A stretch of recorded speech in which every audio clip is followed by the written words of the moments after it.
Next important organelle is nucleus. ये जो मैंने इसकी तरतीब भी यहाँ पे बनाई है ना, ये मैंने एमडी कैट की इंपॉर्टेंस के लिहाज से बनाई हुई। एमडी कैट में सबसे ज्यादा एमसीक्यू सेल मेम्ब्रेन से आते हैं, फिर न्यूक्लियस से आते हैं, फिर माइटोकॉन्ड्रिया, फिर एंडोप्लाज्मिक रेटिकुलम, गोल्गी ऑपरेटस, इसी तरतीब से चल रहा है, तो इसी से करवाऊंगा आपको। क्या है, अब देखो 5 हेडिंग है। पहली हेडिंग कौन सी है? इंट्रोडक्शन। सो क्या लिखा हुआ है इस न्यूक्लियस के इंट्रोडक्शन के नीचे? Why nucleus is control room. Name the organelle of the cell other than the nucleus which contain DNA. Mitochondria. ठीक है, तो क्या माइटोकॉन्ड्रिया को कंट्रोल रूम कह सकते हैं? अगर डीएनए होना ही ये वजह है तो माइटोकॉन्ड्रिया के पास भी तो डीएनए है, लेकिन उसको तो कंट्रोल रूम नहीं बोलते। So what's the logic other than having DNA, किसको कंट्रोल रूम कहते हैं? बेटे माइटोकॉन्ड्रिया अपने डीएनए से जो ट्रांसलेशन ट्रांसक्रिप्शन करवाता है ना, उससे जो प्रोटीन्स बनते हैं वो सिर्फ माइटोकॉन्ड्रिया में यूज होते हैं। जो सेल के न्यूक्लियस से काम चल रहा है ना, डीएनए आरएनए प्रोटीन ट्रांसलेशन है, वो ना सिर्फ सेल में यूज होंगे, सेल के बाहर भी यूज होंगे। मैं आपको एग्जांपल देता हूं यार, एसटीएच वो हमने पढ़ा था 1790 में। मेरी तरफ ऐसे देख रहे हैं, बोलो ना जल्दी, फर्स्ट टाइम बोलो एसटीएच बोला तो बोलो। सोमैटोट्रोपिक हार्मोन, एंटीरियर पिट्यूटरी। अगर मैं आपसे एक और नेचर पॉलीपेप्टाइड, अगर मैं आपसे सिंपल सी एक सवाल पूछूं कि एंटीरियर पिट्यूटरी एसटीएच कैसे बना रहा है? Same process. एंटीरियर पिट्यूटरी के जो एसटीएच बनाने वाले सेल हैं वो क्या कर, उनको सोमैटोट्रॉप्स बोलते हैं, वो क्या कर रहे होंगे? उनका न्यूक्लियस मैसेज दे रहा होगा, ट्रांसलेशन कर रहा होगा, एसटीएच बना के सेल के बाहर भेज रहे हैं। बात समझ रहे हो? व्हाट इफ इसका न्यूक्लियस एसटीएच बना के बाहर कभी भी ना भेजे, हमारे किस काम का? That's why it is called control room of the cell. It is controlling all the activities via process of translation। और कैसे कंट्रोल कर रहे हैं? उनको एंजाइम बना के दे रहे हैं। हर ऑर्गेनेली अपना काम चला रही है उस एंजाइम से। हाँ, माइटोकॉन्ड्रिया को अल्लाह ने डीएनए इसलिए अलग दिया क्योंकि माइटोकॉन्ड्रिया के एंजाइम सबसे ज्यादा, किसी ऑर्गेनेली में अगर नंबर ऑफ एंजाइम न्यूक्लियस के बाद निकालना हो तो किसका नंबर आएगा? Mitochondria. Huge number of enzymes, इसलिए उसका डीएनए भी अपना। बात समझ आ गई आपको? Control room. Location, shape, number, size. Location क्या है आपको पता है? एनिमल सेल में सेंट्रल, प्लांट सेल में क्यों? इसलिए पेरिफेरल है क्योंकि सेंटर में वैक्यूल है। Shape variable. नॉर्मली हम क्या करते हैं, हम जब न्यूक्लियस बनाते हैं तो हम न्यूक्लियस बना के, कहीं भी आपने बुक में भी देखा होगा, सेल बना हुआ है, न्यूक्लियस बना देते हैं। आपको तो लगे यार इसकी शेप वेरिएबल तो नहीं है, राउंड होती है। नहीं, वेरिएबल होती है। पता है कौन से सेल हैं? WBCs, white blood cell. उसके अंदर जो इसकी शेप होती है ना उसकी, वो इस तरह की होती है। मल्टी लोब न्यूक्लियस पड़ा होता है। बेजोफिला उसमें बाइलोब न्यूक्लियस पड़ा होता है, डिफरेंट किस्म के न्यूक्लियस। तो इस वजह से इसकी शेप वेरिएबल है।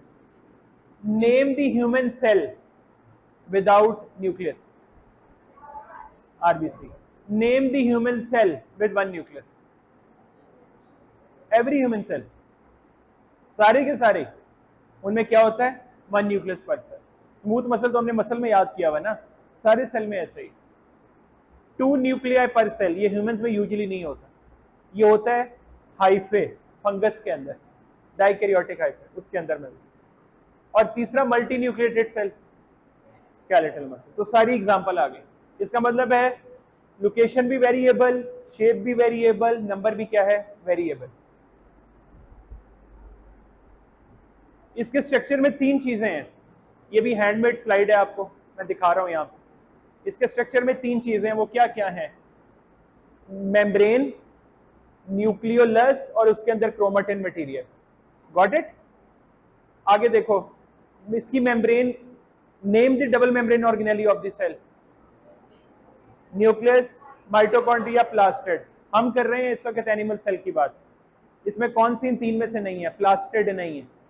न्यूक्लियस भी है, माइटोकॉन्ड्रिया। तो न्यूक्लियस के नीचे क्या लिखा हुआ है? मेम्ब्रेन के नीचे double membrane. But nuclear membrane, और से बात सुनिए, nuclear membrane is the only membrane in all the membranes of the cell which is porous. जो क्या है? पोरस का कॉन्सेप्ट समझाऊं मैं आपको। इधर देखो, ये कोई भी मेम्ब्रेन है, सेल की भी हो सकती है, माइटोकॉन्ड्रिया की भी हो सकती है, एंडोप्लाज्मिक रेटिकुलम की भी हो सकती है। अगर ये न्यूक्लियस की है ना, तो इसमें क्या चेंजेस हैं न्यूक्लियस की अगर है तो? क्या हो गई है? पोरस। और पोरस क्यों है? क्योंकि वो RNA, messenger RNA, tRNA, information जानी है धड़ाधड़ और मिलियंस में जानी है। वो हमने एक एग्जांपल पढ़ी थी न्यूरोट्रांसमीटर्स की, मैंने आपको कहा था मिलियंस में बनते हैं, अमाइनो एसिड से बन रहे हैं ना। हार्मोन्स, प्रोटीन बॉडी में सारा दिन चाहिए, एंजाइम्स, प्रोटीन्स। तो बेटे इतना ज्यादा ट्रांसलेशन होने वाली है साइटोप्लाज्म में, उसका सारा रॉ मटेरियल यहां से आना। सोचो न्यूक्लियर मेम्ब्रेन पे अगर चैनल्स होते तो कितनी ज्यादा देर लग जाती। इसलिए उनकी जगह ही ओपन कर दिया कि जाओ और जाओ अपने काम करो, जाओ अपने काम करो, धड़ाधड़ काम करो, इसलिए ये पोरस होती है। आगे इंपॉर्टेंट है न्यूक्लियोलस, ये मैं आपको अगली स्लाइड में करवाता हूं, वहां पे ज्यादा अच्छा हो जाएगा। क्रोमेटिन मटेरियल में तीन चीजें आ रही हैं। Of course the main DNA, your heredity material. The second important जो कि दरमियान में किया हुआ है हिस्टोन प्रोटीन्स, जिस पे डीएनए रैप अप हुआ होता है। And the last but not the least are non histone proteins. ये कौन से हैं? ये वो एंजाइम्स हैं जो न्यूक्लियस में, और ये एंजाइम किस काम के लिए चाहिए होते हैं? ट्रांसक्रिप्शन के लिए। हिस्टोन प्रोटीन और किसी भी और प्रोटीन का एक सबसे बड़ा डिफरेंस क्या है? Histones are only positive charge proteins in human body. बाकी जितने प्रोटीन आप पढ़ोगे, जिसमें हार्मोन्स भी हैं, जिसमें एंजाइम्स भी हैं, जिसमें न्यूरोट्रांसमीटर, जितना कुछ प्रोटीन है वो सारे नेगेटिवली चार्ज। एक हमने पढ़ा था अभी क्लॉटिंग प्रोटीन्स, हीमोफीलिया में आया था फैक्टर 8, कौन सा चार्ज है? Negative charge. वाहिद हिस्टोन प्रोटीन ऐसी हैं जो क्या चार्ज हैं? Positively charge. ये डीएनए को अपने ऊपर रैप रखते हैं। बात समझ आ रही है आपको मैं क्या बताना चाहता हूं? न्यूक्लियोलस की डिटेल में आपको बताता हूं आगे। ये स्ट्रक्चर है न्यूक्लियस का। ये न्यूक्लियोलस की डिटेल, सबसे पहले नंबर बहुत वेरिएबल है, 1 भी हो सकते हैं, 2 भी, 3 भी, 4, वो कितने भी हो सकते हैं। क्या कहते हैं इनको? They are factory of what? Ribosome. Ribosome is the factory of protein synthesis. और राइबोसोम की फैक्ट्री कहां पे? वो यहां पे लगी है। 2 एरियाज होते हैं इसके, peripheral granular area, central fibrillar area. Central fibrillar area में क्या पड़े हुए हैं? आरएनए और राइबोसोमल डीएनए। ये क्या कर रहे हैं? राइबोसोमल डीएनए क्या बना रहा है? Ribosomal RNA. और राइबोसोमल आरएनए क्या बना रहा है? राइबोसोम। और राइबोसोम बन के कहां जा रहे हैं? पेरिफेरल एरिया में, प्रीकर्सर ऑफ राइबोसोमल सब यूनिट। एक आपको कंपैरिजन करवाऊं, यहां पे हमने स्पर्मेटोजेनेसिस का टॉपिक किया है। स्पर्मेटोजेनेसिस जब सेमिनिफेरस ट्यूब्यूल में हो रही होती है, बाउंड्री पे इमेच्योर, सेंटर में मैच्योर। ये उल्टा है, ये उल्टा है। सेंटर में इमेच्योर, यहां भी बन रहे हैं, और जब बाउंड्री पे पहुंच रहे हैं क्या हो रहे हैं? मैच्योर। अच्छा, उसकी वजह क्या? उल्टा क्यों है? क्योंकि यहां तो बाउंड्री से बाहर निकल जाना, वहां पे सेमिनिफेरस ट्यूब्यूल की बाउंड्री से बाहर नहीं निकलते, ट्यूब के जरिए निकलते, फर्क ये है। तो ये उल्टा है उससे, सिर्फ याद करवाने के लिए। क्रोमोसोम्स के 2 पार्ट्स हैं, आपको पता ही, मैंने आपको बताया था। वो यूनिट क्या था? Chromosome, DNA, gene, nucleotide. तो उसमें जो क्रोमोसोम के नीचे 2 चीजें हैं, डीएनए और histone protein. DNA acts as a heredity material and the histone protein is the part of the nucleosome. Nucleosome की डेफिनेशन क्या है?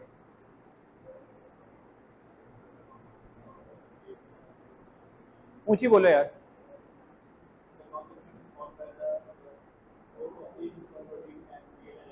Exactly exactly. जो डीएनए रैपिंग हुई है स्टोन के साथ, स्ट्रक्चर को इकट्ठा मिला के को क्या कहते हैं? न्यूक्लियोसोम। नाम देखो ना, न्यूक्लियोसोम। न्यूक्लियस के अंदर क्रोमोसोम कैसे अरेंज हुए हैं? Types of chromosome on the basis of what? Position of centromere. Chromosome के स्ट्रक्चर में क्या चीजें होती हैं? उसके क्रोमेटिड, आर्म्स, सेंट्रोमियर। इधर देखो मैं बना के दिखाता हूं। सेंट्रोमियर, 2 आर्म्स और 1 क्रोमेटिड। क्रोमेटिड एक ही कहलाएगा। उसके आर्म्स कितने बन गए? 2। एक और चीज बना रहा हूं यहां पे,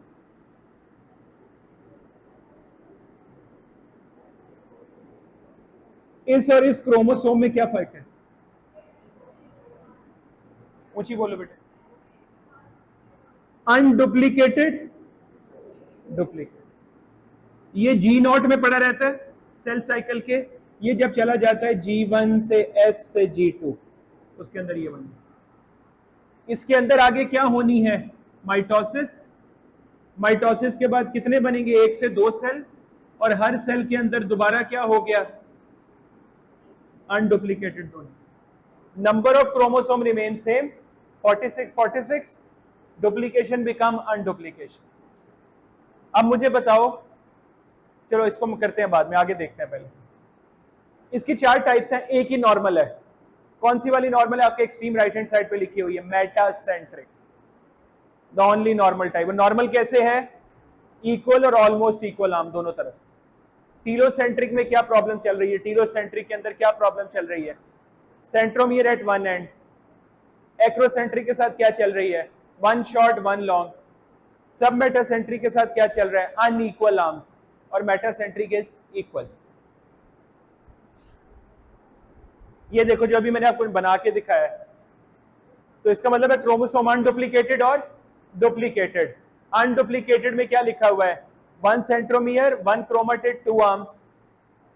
डुप्लीकेटेड में क्या लिखा हुआ है? 1 सेंट्रोमियर 2 क्रोमेटिड्स 4 आर्म्स। अब टाइप्स ऑफ क्रोमेटिन देखो, पहले हमने किए टाइप्स ऑफ क्रोमोसोम्स, अब मैं क्या कर रहा हूं? Types of chromatin. बहुत ही आसान है बेटे। एक क्रोमेटिन वो है, chromatin basically again DNA histone. एक क्रोमेटिन वो है जिससे ट्रांसक्रिप्शन होनी है। Define transcription, formation of RNA from DNA. Clear? जब ट्रांसक्रिप्शन होनी है तो बेटे ये क्रोमोसोम में डीएनए कंडेंस पड़ा हुआ है। अगर ट्रांसक्रिप्शन होनी है तो पहले उसको रिलैक्स होना पड़ता, डीकंडेंस होना पड़ता, उसको कहते हैं क्रोमेटिन को यू क्रोमेटिन। क्या हो रहा है उसके अंदर? एक्सटेंडेड, और अगला काम क्या हो रहा है? कैन बी ट्रांसक्राइब्ड, ये पार्ट। और हेट्रोक्रोमेटिन क्या चीज है? Condensed, can not be transcribed. Transcription इस पे नहीं हो सकती, जगह ही नहीं है होने वाली, पहले में हो जाएगी। तो फंक्शन क्या हो गए भाई न्यूक्लियस के? बताओ क्या पढ़ो, क्या लिखा हुआ है? Yes, contain chromatin for controlling all activities, contain nucleus for assembly of the ribosome. Next organelle is mitochondria. Introduction क्या है माइटोकॉन्ड्रिया का? Powerhouse of the cell. Powerhouse, why it is said powerhouse? It forms energy. Powerhouse वो है जो energy देगा, जैसे हमारे वापडा house होते हैं, लेकिन यहाँ पे पावर हाउस है, एटीपीज है। मेरा एक सवाल है आप लोगों से, क्या माइटोकॉन्ड्रिया के अलावा कहीं और भी एटीपी प्रोड्यूस होते हैं सेल में? थोड़ा एमडी कैट के लिए हट के सोचना पड़ेगा। होते हैं, जगह आपने बतानी है। Cytoplasm glycolysis. बेटे जो एटीपी बनाने का प्रोसीजर है, जो ग्लूकोज को एटीपी में कन्वर्ट करते हैं, वो 3 स्टेप प्रोसेस, बल्कि 4 स्टेप प्रोसेस है। कौन कौन सा है? Glycolysis, pyruvic acid oxidation, Krebs cycle, electron transport chain. यही 4 है, यही 4 है। इनमें से ग्लाइकोलाइसिस वाहिद है जो साइटोप्लाज्म में हो रहा है, बाकी तीनों माइटोकॉन्ड्रिया में। अभी हम वो बायोएनर्जेटिक में हम पढ़ लेंगे, मैं आप ब्रीफ एक बात बताने लगा जो यहां पे लिंक बनेगा। ग्लाइकोलाइसिस में टोटल 4 एटीपी बनते हैं, जिसमें से 2 रीयूज हो जाते हैं, तो नेट कितने बने? 2। क्लियर? इसके बाद जितने भी एटीपी बनते हैं वो माइटोकॉन्ड्रिया में बनते हैं। कहां बनते हैं? एक चीज आप पढ़ते हो वहां पे बायोएनर्जेटिक में जाके, glycolysis is oxygen independent. Glycolysis वो वाहिद स्टेप है इस सारे सेलुलर रेस्पिरेशन में जिसको ऑक्सीजन की जरूरत नहीं है, बाकी सबको ऑक्सीजन की जरूरत है। ये बात मैं कहां लिंक करने लगा हूं अब? Name the cell without mitochondria. Name the human cell without mitochondria. अब मैं बताता हूं आपको, सुनो बात। Red blood cell lack the double membrane organelles. ऐसे याद रखो इसको, RBC erythrocyte lack double membrane. तो कौन कौन सी फिट हो गई इसमें? न्यूक्लियस भी फिट हो गई, माइटोकॉन्ड्रिया भी होगी। प्लास्टिड तो हो नहीं सकते, हम तो एनिमल सेल की बात कर रहे हैं। इसका मतलब है आरबीसी में ना ही न्यूक्लियस है ना ही माइटोकॉन्ड्रिया है, तो आरबीसी ने काम नहीं करना, आरबीसी को एनर्जी नहीं चाहिए, चाहिए ना, चलते फिरते रहते हैं, घूमते रहते हैं, वो एनर्जी कहां से लेते हैं? अपनी माइटोकॉन्ड्रिया तो है नहीं, ग्लाइकोलिसिस के उन 2 एटीपीस। लॉजिक समझो आप लोग। बताइए बात मैंने कहां से शुरू की थी कि माइटोकॉन्ड्रिया के अलावा वो कौन सी जगह या एटीपी बन सकते हैं? अब समझ आए। अगर माइटोकॉन्ड्रिया के अलावा कहीं और एटीपी ना बन सकते होते, आरबीसी कभी काम ही ना कर सकते। और आपको मैं और एक इंटरेस्टिंग बात बताऊं जो मुझे समझ आई है बाद में जाके, कि अल्लाह ताला ने आरबीसी को क्यों नहीं दिए माइटोकॉन्ड्रिया? आरबीसी का काम क्या है? ऑक्सीजन कैरी करना। जरा इमेजिन करो कि आरबीसी के अंदर माइटोकॉन्ड्रिया होते तो क्या प्रॉब्लम हो जाता?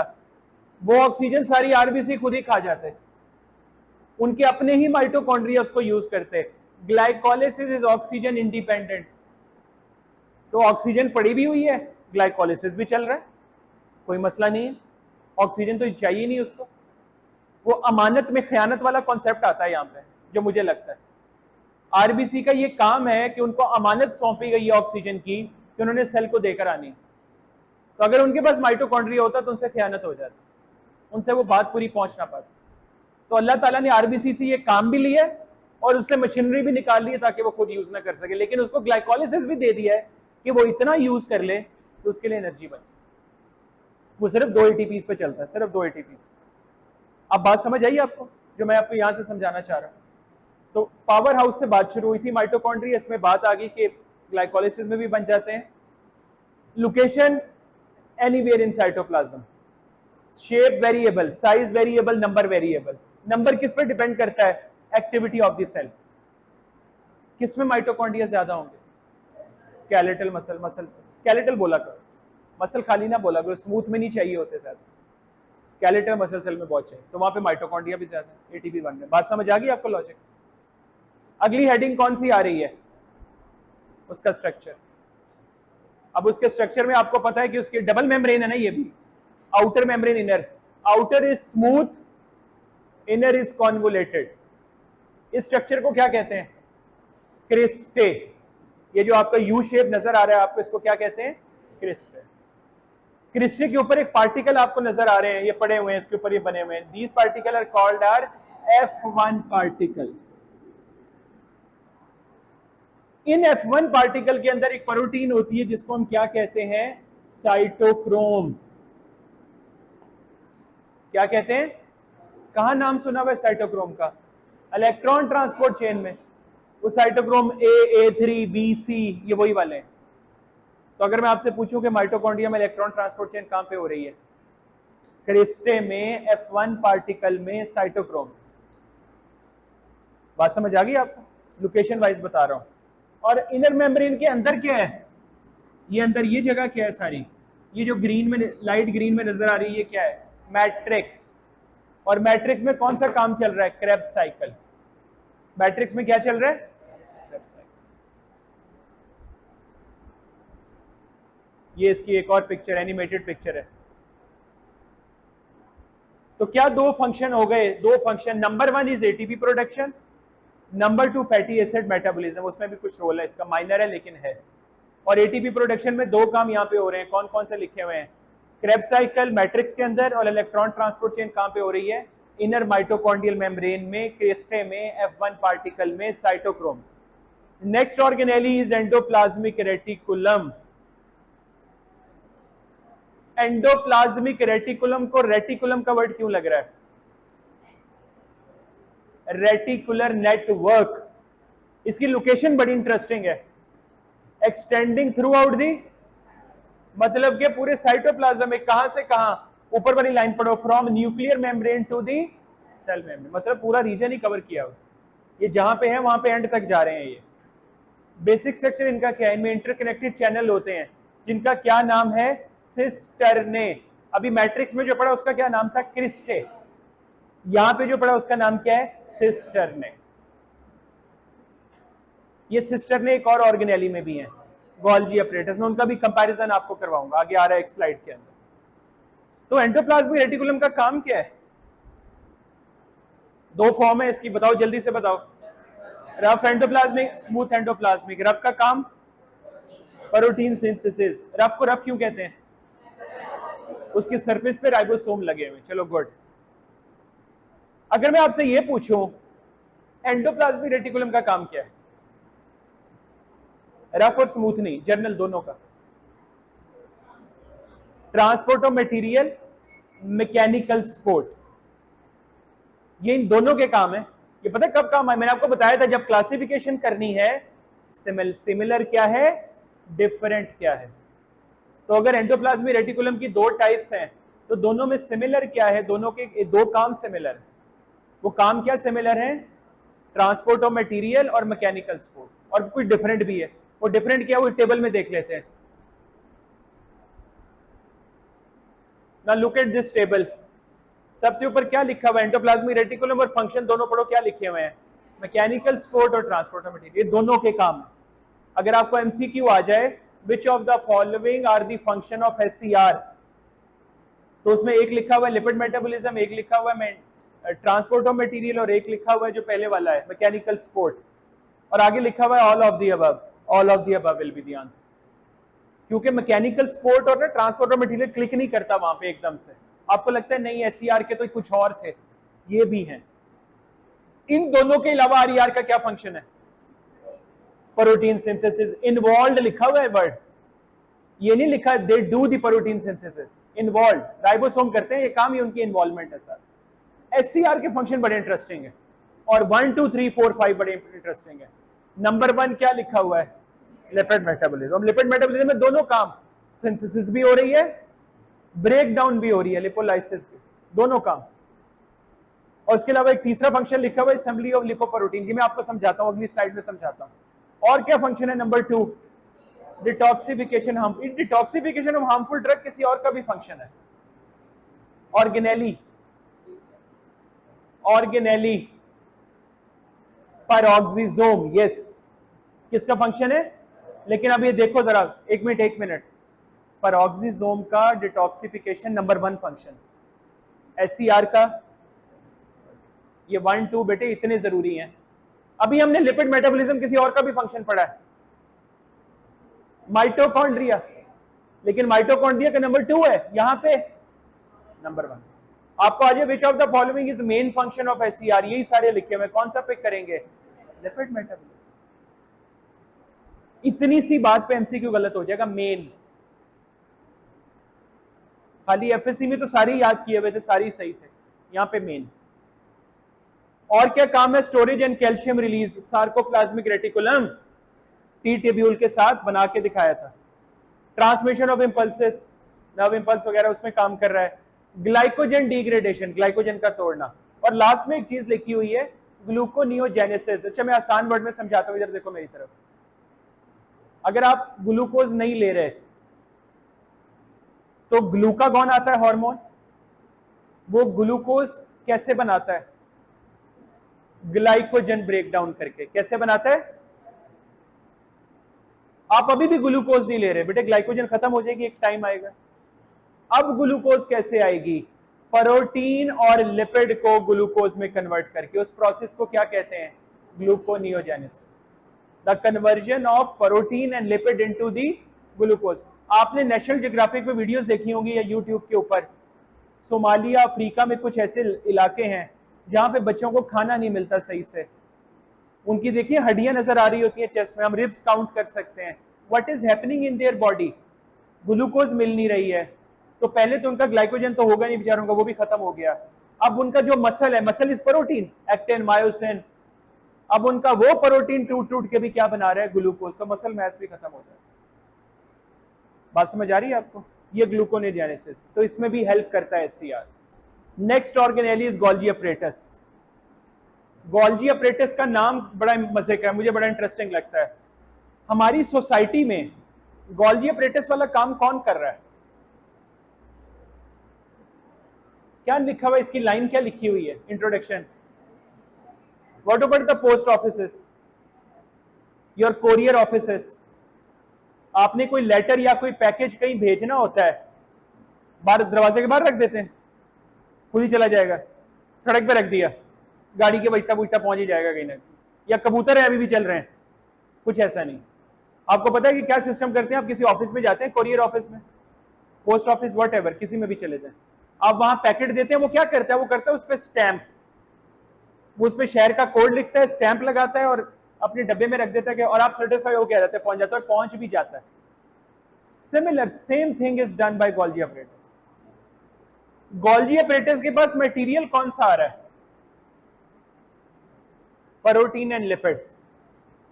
सेल दो चीजें बना रहा है आपकी, कार्बोहाइड्रेट नहीं बनाता सेल, वो डाइट में लेना पड़ता है। दो चीजें सेल बना रहा है, प्रोटीन भी बना रहा है, लिपिड भी। प्रोटीन कौन बना रहा है सेल में? RER। लिपिड कौन बना रहा है? SCR। क्लियर रखो चीजों को। दोनों अपने लिपिड और प्रोटीन बना के किसको देंगे? Golgi operators. तो गोल्जी ऑपरेटर्स उस पर स्टैंपिंग, पैकेजिंग और उनको देता है डायरेक्शन, जाना किधर है। अभी देखते हैं उसको। साइटोप्लाज्म में होता है डिस्क्रिप्शन, इसके अंदर भी क्या होते हैं? सिस्टरने। इसके सिस्टरने को हम आगे देखते हैं। ये देखो, तो इधर देखो मेरी तरफ, 3 पॉइंट्स।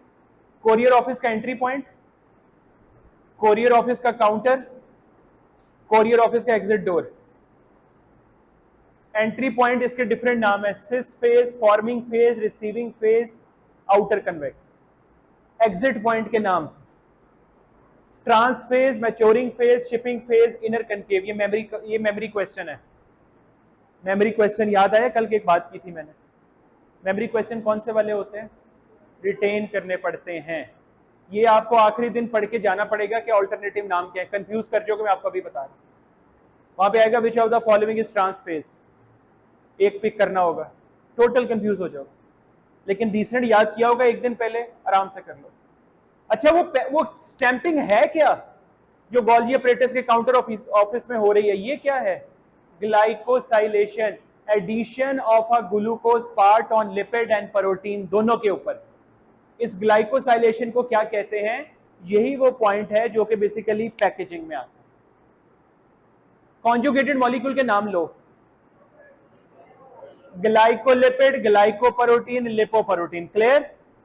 अगर मैं आपसे पूछूं कि ग्लाइकोलिपिड और ग्लाइकोप्रोटीन कहां बन रहे हैं? गोल्जी ऑपरेटर्स के अंदर। रह कौन से गए? लिपोप्रोटीन। वो कहां बन रहे हैं? SCR। अब वो आगे फंक्शन मैंने आपको बोला था, असेंबली ऑफ लिपोप्रोटीन्स। जिन प्रोटीन ने लिपो बनना होता है ना, वो RER से निकल के SCR की तरफ जाते हैं और SCR उन पर लिपिड ऐड कर देते हैं। लेकिन जिन बाकी जितने भी हैं वो किसके पास आ रहे हैं? Golgi operators. अब बात समझ आई? बात समझ आई? क्लियर आपको जो मैं बताना चाहता हूं? और फाइनली आउटर से निकल के, अच्छा देखो इनका फेस किस तरफ है, इनर किस तरफ देख रहे हैं? Inner faces endoplasmic outer sorry endoplasmic reticulum और न्यूक्लियस की तरफ है, जो उसका एंट्री डोर है, और SCR की तरफ है। और एग्जिट डोर किसकी तरफ जा रहा है? Plasma membrane. बात भी समझ आ रही है, लॉजिक बन रही है। इसका एक फ्लो चार्ट है बड़ा मजे का, वो देखते हैं, मुझे ज्यादा अच्छा लगता है।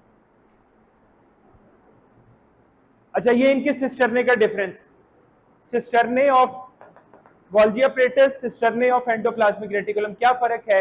एंडोप्लाज्मिक रेटिकुलम के सिस्टरने फ्लैट है, गोल्जी ऑपरेटर्स के सिस्टरने कर्व्ड है। एक फर्क। दूसरा फर्क, गोल्जी ऑपरेटर्स के जो सिस्टरने हैं उनके एंड डायलेटेड है। एंड क्या है? डायलेटेड है। जो एंडोप्लाज्मिक रेटिकुलम है उनके एंड भी फ्लैट है।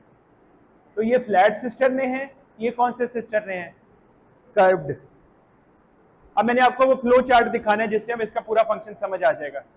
ये जरा नीचे देखना, नीचे ये देखो जरा, एक मिनट। प्रोटीन बनी RER पे, ट्रांसपोर्ट वेसिकल में एंटर हुई, किसके पास पहुंची? Golgi operators. गोल्जी ऑपरेटर्स ने पोस्ट ट्रांसलेशन मॉडिफिकेशन क्या की है? ग्लाइकोसाइलेशन। नाम पढ़ो क्या है? Post translational modification. ट्रांसलेशन होने के बाद मॉडिफिकेशन, वो क्या हो रही है? ग्लाइको ऐड हो गई ऐड, सॉर्ट कर लिया। अब सॉर्ट करके मोस्ट कॉमन किसको देता है? Cell membrane. Cell membrane. लेकिन उसके अलावा किसको दे सकता है? लाइसोसोम को भी दे सकता है, खाली सिक्रीशन बना के भी निकाल सकता है। अगर लाइसोसोम को देगा तो आगे 3 पॉसिबिलिटी लिखी हुई है। क्या क्या लिखी हुई है? एक तो फेगोसाइटोसिस, सेकंड ऑटोफेगी, और थर्ड कौन सी है? Degeneration of the cell itself. लेकिन बेटे ये हर वक्त नहीं होता, ये जरूरत के हिसाब से होता है। जो मेजॉरिटी काम जो होता है ना, वो किसको जाता है? सेल मेम्ब्रेन बाहर। अब इसके फंक्शन ऊपर से नीचे देखो। नंबर 1 फंक्शन क्या लिखा हुआ है? Post translation modification, glycosylation. इसका सबसे इंपॉर्टेंट काम। उसके बाद क्या लिखा, पैकेजिंग एंड सॉर्टिंग, ये करने के बाद पैकेज बना के निकालना। और एक नीचे भी लिखा हुआ है बॉटम पे, involve in the cell wall synthesis in plant, और वहां पे गोल्गी अपरेटस को क्या कहते हैं, डिक्टायोसोम्स।